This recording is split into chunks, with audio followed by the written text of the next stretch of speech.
Thank you for joining us on the RTO Superhero Podcast. Elevate your organization's potential by becoming a part of our superhero membership community. Gain exclusive access to resources, training, and support, all tailored for RTO professionals. Visit our website to join and start your journey towards compliance excellence today. Once again with Lauren, who's joining me in a great episode, one of our favourite topics, which is AI. Welcome, Lauren. How are you? Good. Thank you so much for having me again. Yes, it's awesome. So we were chatting offline about this and about AI and where the focus is going in the future, in particular when it comes to how ASQA are going to audit us, and the different direction that businesses are going in due to AI and that type of ChatGPT and technology, in particular resources and things like that. So Tell me what drew you to AI from the beginning, and in particular how it applies in the RTO sector. Yeah, so I did my first talk on AI in 2020. I think it was 2023 Velk. It was the first public speech that I did about that. Obviously, we've been using AI like GPT, Claude, Bard, Grok, things like that. For that same period of time, watching its evolution.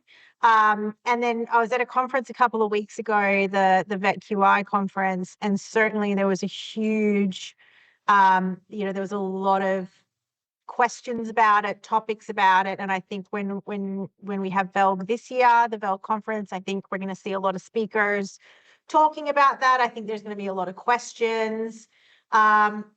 And, we've got these new standards in which have a really strong focus on governance. And when I start to look at how RTOs are engaging with AI, how trainers and assessors are engaging with AI, how students are engaging with AI, I just think it's one of those spaces that, is substantially going to change how we work.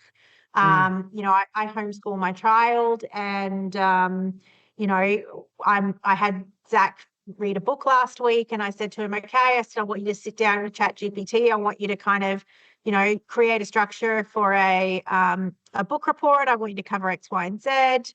And then, you'll need to work with it to refine the report. This is a kid that's got, dyslexia and, hates writing. But, that's a really easy way for him to be able to interact so that he can create a proper report. And effectively, that's how he would create any sort of report or document in the workplace, right? Yeah. So, we're now then starting to look at how, certainly we're having to look at how we adapt our assessment tools. So in Anawire, we build a lot of our assessments in Accelerate for our clients, and we've just redesigned. I think over the last 2 months, we've had to rebuild something like 700 or 800 assessments in our client systems, because we're now starting to incorporate a live video component. So when we do our validations, we can validate what the student is typing, their written language, in comparison with what they can produce verbally and how they can talk to a topic verbally. Because it's quite stark in a validation when you can see a student who is writing very academically, but when they speak, their oral language would demonstrate an AQF level 2 to 3 levels below what they're talking to, right? Same questions, but the written version and the oral versions just aren't lining up. And that's, for us, that's something that we're having to start to do, because really when it comes down to validation, it boils down to, okay, but if you're going to walk the walk, you've got to talk the talk as well. And I think this is something we're going to start to see. Now, that obviously then starts to bring in things like, well, we had to adapt our assessment instructions to go, a live camera is going to come on and it's going to record you.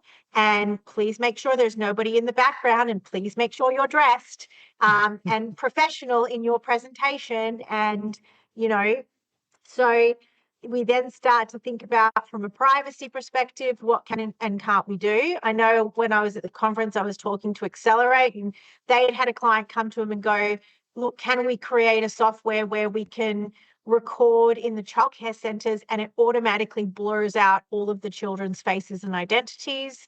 So all AI is impacting all of this, right? Yeah. And there is so many different ways in which it affects people. As you know, my little AI Fireflies follows me around to all of my meetings, and in most of them she's allowed to participate, but certainly in any of my government meetings I just turn around to them and go, look, I've got no choice, she follows me everywhere, just kick her out. Yeah.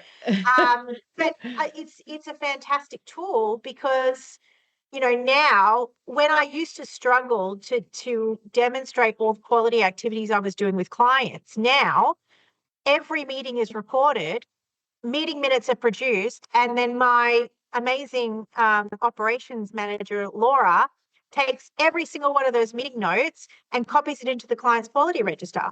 And so when we're going to ask for and saying, well, what are the quality activities you're doing? We've got, notes upon notes upon notes upon notes, showing that every couple of weeks we're talking about an improvement we're making, or we're implementing a plan, and it's all there, and it's so easy, So I think what AI can do is absolutely brilliant in our sector. It certainly makes it easier for me to make far more innovative and enjoyable and engaging assessments and content. But there's a whole other side of it as well.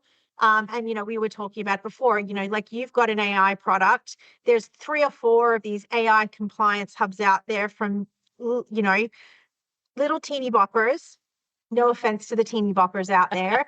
But, like, the photos look like photos of my 18-year-old, who's clearly this little group of boys that have got this great AI knowledge, but now they're saying that they can help you run your whole business, but they've never actually worked in vet before, So there's a lot of stuff out there that RTOs are now going to get kind of, oh, well, you could do this and you can do this. And it's that filtering process again. Our kids growing up nowadays, they don't have to, it's not about whether or not they've got access to the information, it's filtering the information, what's the quality of it, and where does it come from. And I think RTOs have to be just as savvy. What is the tool that I'm looking at? What is it built on? Who is it coming from? Right? And is this actually something that's going to save my business money and give me a return on investment? Or, am I just buying something that I think is going to tick a box, when really it's not actually going to make any sort of measurable impact on my business? Yes. So what do you think are the biggest risks for RTOs when it comes to adopting AI? So I was having a really interesting conversation with Vanessa from Prickly to Sweet, who's like, she's been in AI for what, 8 or 9 years now. And then I think Kerry Buttery as well is another one that I've had a couple of chats with, and she's very much operating in that AI space too. Where your data goes is something that I've taken from both of them. Like, that's definitely something, what data you're being asked to put into the AI and what data you're getting out of it, and how it then secures it. Is it being held in an offshore server or an Australian server? Are there any? That's the biggest question I get asked. Yeah. Is where is the data when being I stored? refer people to Accelerate, I know they've got 27 different, security controls in their system.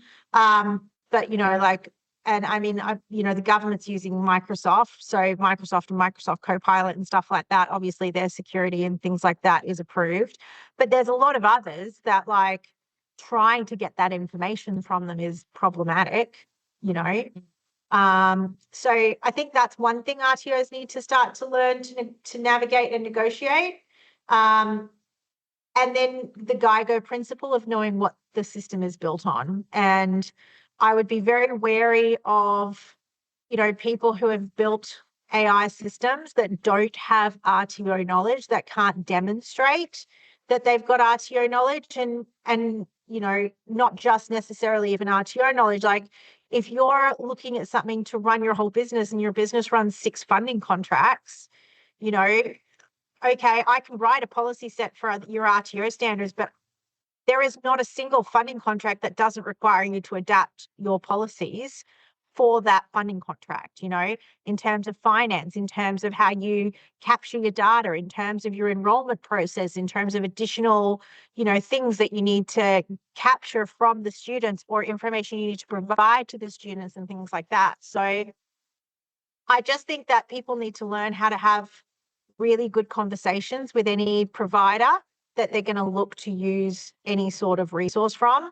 And I would be very reluctant. And I've seen this advertised on a few of these RTO assessment development things where they go, use this tool and it'll build your resources in 5 minutes. It'll build a compliant contextualized assessment in 5 minutes.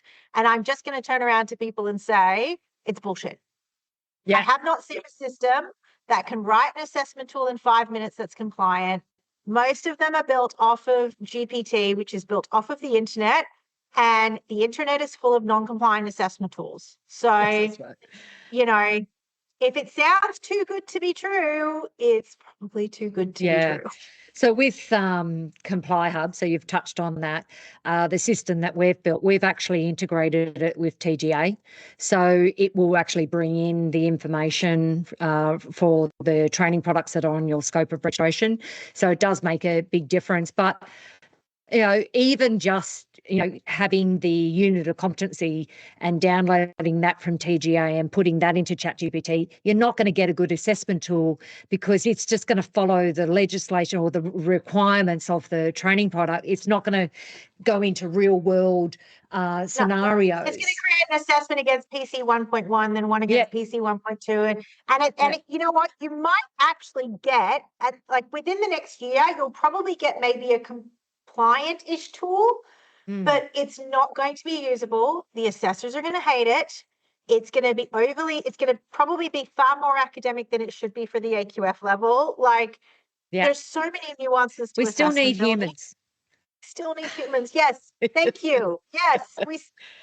It's a great tool. It's an amazing tool. And I use it every day, and my business would be a lot more cumbersome and more expensive without it. I love it. I think it's amazing what it's going to do, but there has to be that human component behind it. And anyone purchasing a service that uses AI needs to talk to the people that sit behind it. So if you're going to go and use Vanessa's AI validator, go and talk to Vanessa and see the knowledge that she has. If they're going to use your AI compliance hub, go and talk to you and your team and see the compliance that sits behind it. I know that, the Learning Resources Group has got a couple of different AI tools that they're bringing out. They've been in this industry and they've actually built good assessment tools. And this is coming from somebody who builds assessment tools. But we've always had a lot of respect for the Learning Resources Group because, they don't sell these very cheap assessments, that the contract requires you to take 7 steps before you get any sort of compliance guarantee out of them and things like that. They genuinely mean well. They genuinely want to provide a really good quality product. And, you need to talk to the people that sit behind it and ask those questions. And the governance standards are very clear. Do your due diligence, know the people that you're working with, know the companies, know the people that sit behind the companies that you want to associate yourself with. Yeah, definitely. And I think one of the big things around using AI within your, what I see is I need it as part of what we do now as a service. However, you still need to have a good understanding of the requirements of the legislation, the standards, the different requirements that you need to have in place for a range of different legislation.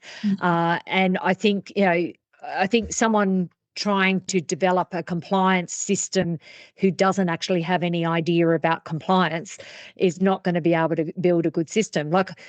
I'm now able to build a system without a software developer, and it's fantastic because I have built stuff with software developers before.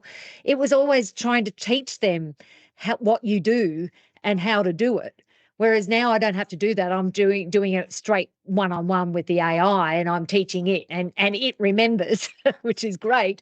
And we're building on that over and over and over again. So it's so much better than trying to work with a software developer who's really tech savvy but just really doesn't understand the topic that you're talking about. And I totally agree with you there, that you really need to have a good understanding of who you're working with and whoever's building these systems. Do they understand what are the requirements when it comes? Because the last thing you want is to turn up in an audit and your auditor picks up some mistake that AI has made, and that makes your RTO non-compliant and put it at risk, particularly if you're getting assessment tools built and putting your RTO at risk of certificates being cancelled due to not collecting sufficient evidence. Yeah, definitely.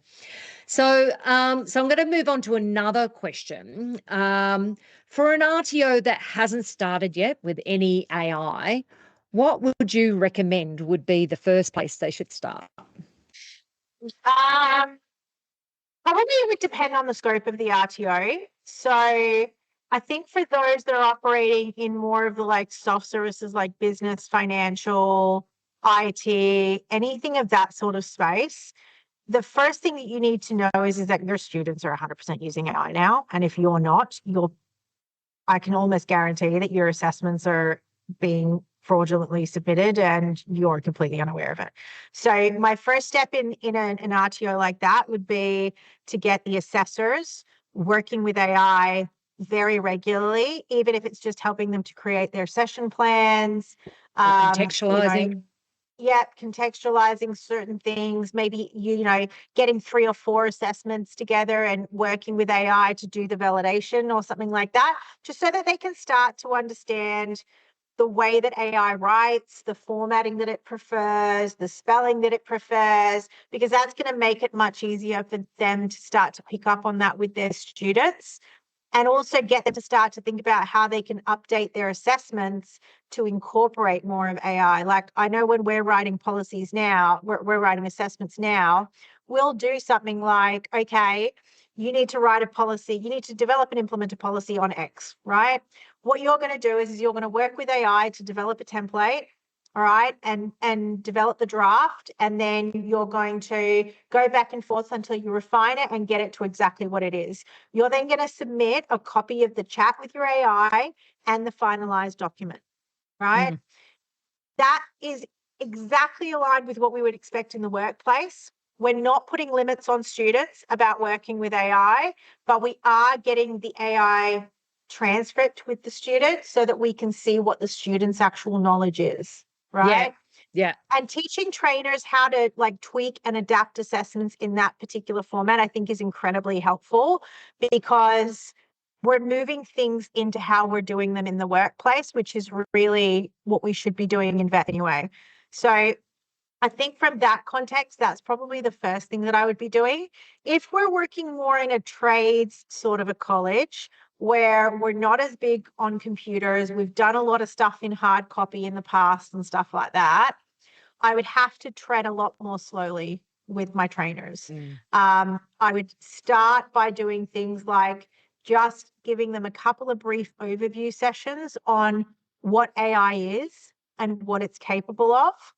I would then probably go into a little bit of how AI is impacting their industry. So like when we think about things like, brickies and chippies and stuff like that, how much easier it is to create plans nowadays, how easy it is to start to use AI for supporting them with calculations, adapting plans, ready, easy access to like, hey, what is this building code again? Maybe just download the GPT app on their phone and get them to start to think about things like that. I would baby step in a lot more, and I would focus more on how AI is being used in industry. And then from there, once that like initial fear is overcome, I would then start to lockstep them into how they can use it as a trainer and take them through that process. So definitely there would be a different process depending on the type, like the scope of the RTO. And if it was more like community services, health services, and things like that, I would take a similar approach, but I would also really strongly layer that with like AI privacy and needing to understand how how privacy and protection, is different now that we have, AI happening in that particular industry. And I think, what do you think could be the challenges, like you've just described there, that what you'd recommend and getting the trainers on board? What do you think the challenges will be when it comes to resistance?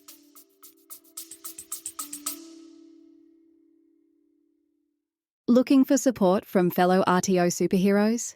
Join our free Facebook groups, the RTO Community and RTO Job Board. Connect, collaborate, and stay informed with people who get it. Just search RTO Community or visit vivacity.com.au to jump in.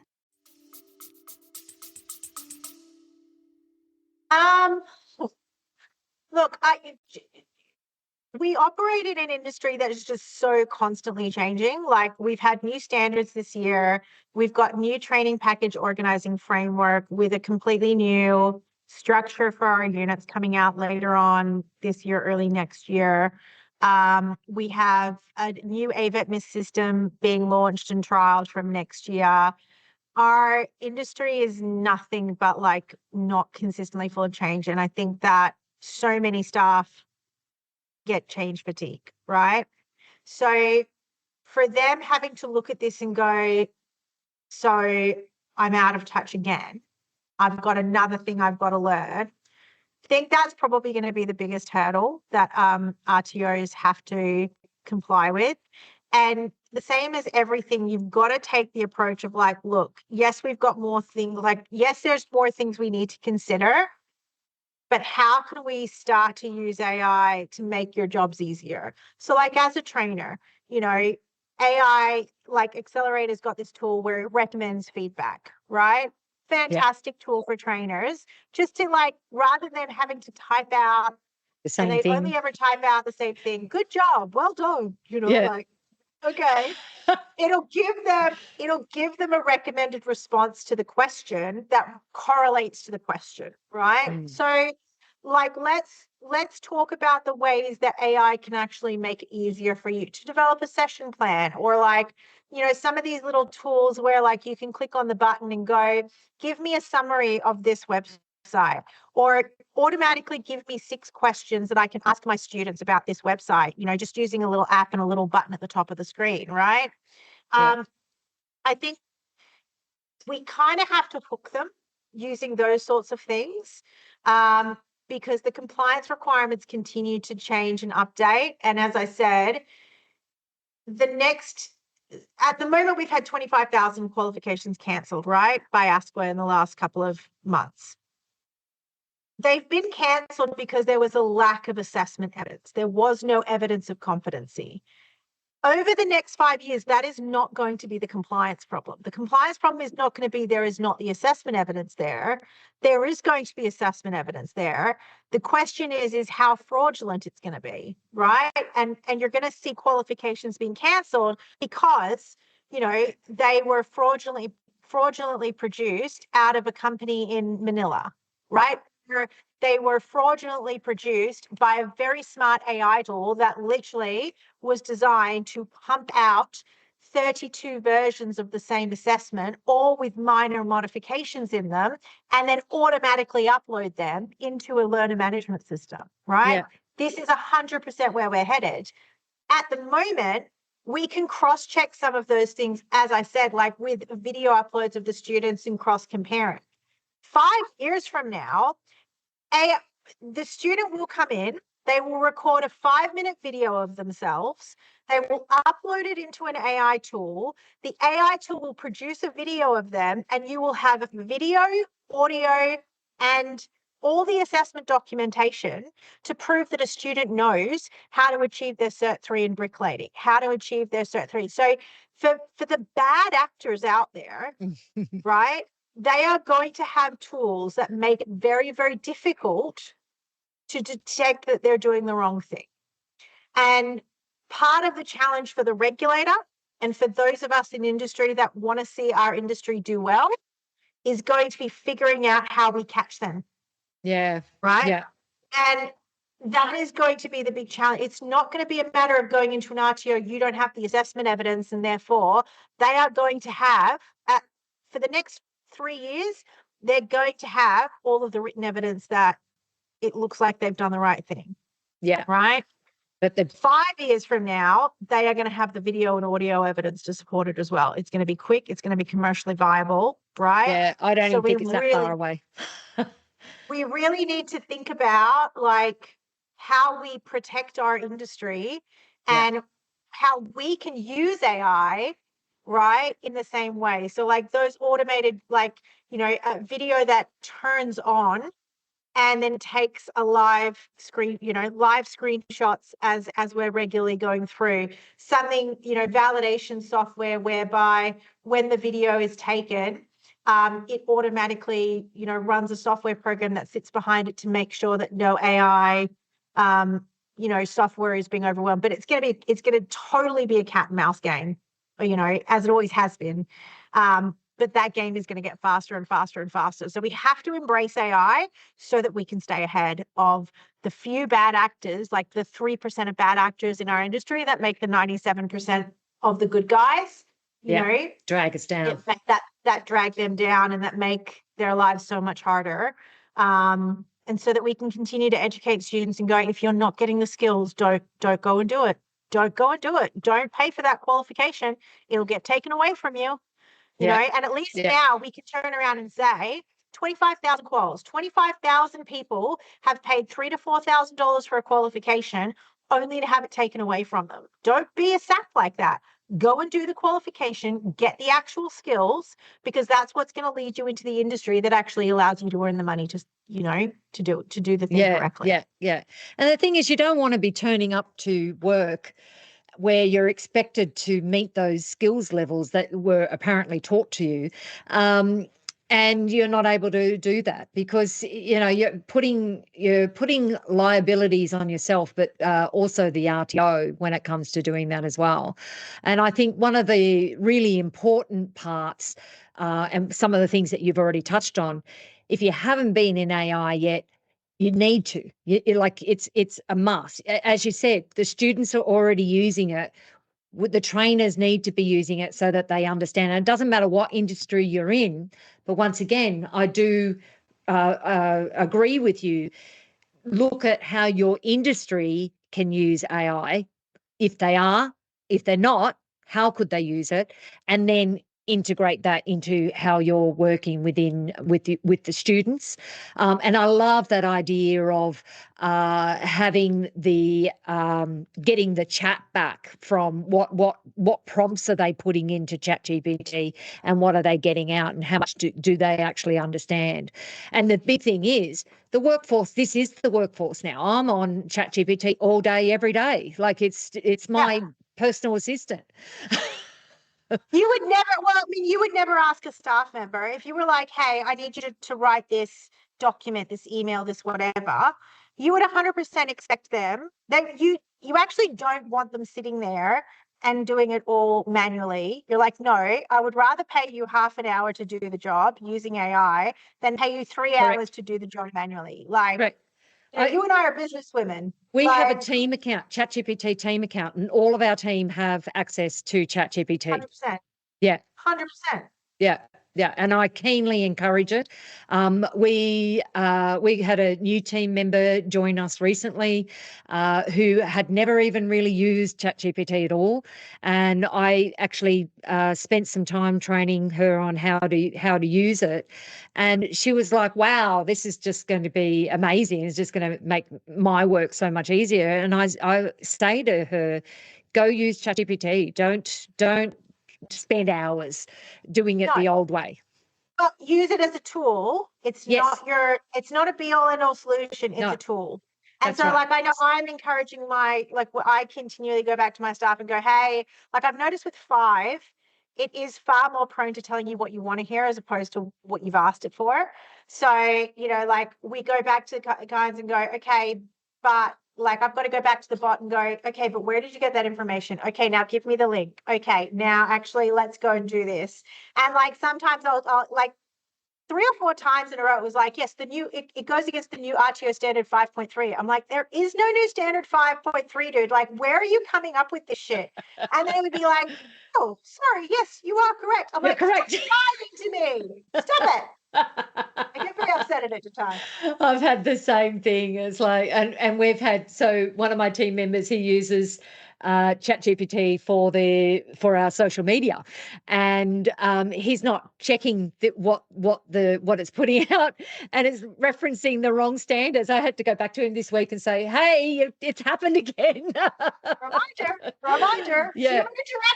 Human interaction required. Yeah, you can't just have it spit out. And I'd rather he just take the standard out and just talk about what is compliance and not put the standard in there. But go back to the bot. Are you sure? Is this the 2025 standards? Yeah. I mean, and as we said, like at the end of the day, it's about the person that's sitting behind it using the tool, knowing what they need to know, right? That's right. Like you and me, if we'd seen that, you automatically go, no. Like, when the bot turns around and says to me, oh, yes, this is against standard 5.3. I'm like, no, it is not, because I know there is no standard 5.3. But, you have to have that person behind it that knows what they're doing. So if you're an RTO and you want to use a compliance tool, an AI compliance tool, that's fine. That's your call. But please go and talk to the person that sits behind it. Talk to them for 5-10 minutes and see if they actually have any knowledge of the standards or any RTO experience whatsoever. That would be my only suggestion. Yes, yeah. And maybe the way you could test that is go in with some compliance questions about, maybe things, how you're doing your practices now. And so you can identify, is it actually going to help you? And is it going to streamline, or are you just purchasing a software that's really not going to do anything? We don't currently send our assessors out to do direct observations. We use everything based on third-party reports. Is that fully compliant? And if the RTO bot goes, yes, I'm sure there's absolutely no problems with that, then maybe you need to think twice about whether or not that's the correct tool for That's it. right. Just a thought. Well, this has been fantastic. So just to finish off, if you could give RTO leaders one piece of advice when it comes to adopting AI, what would that be? Use it as a tool, but only with a human operating it and making the final call at the end of the day. Yeah, because we definitely don't want StarNet to be taking over like the Terminator. Yeah. We want to. And this is why I live in far north Queensland, because we'll be the last ones to be taken over. A bit like COVID. I had to jump on a boat before that happened. Yeah. Well, thank you very much, Lauren, for once again joining me on the RTO Superhero podcast.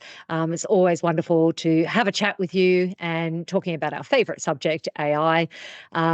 Thank you very much, and I look forward to catching up with you again soon. Thanks, Ange, and thank you very much for putting out this podcast. Thank you. Thank you for listening to the RTO Superhero podcast. Ready to transform your compliance process? Discover Comply Hub, Vivacity's AI-powered compliance management system, designed to streamline your operations and give you peace of mind.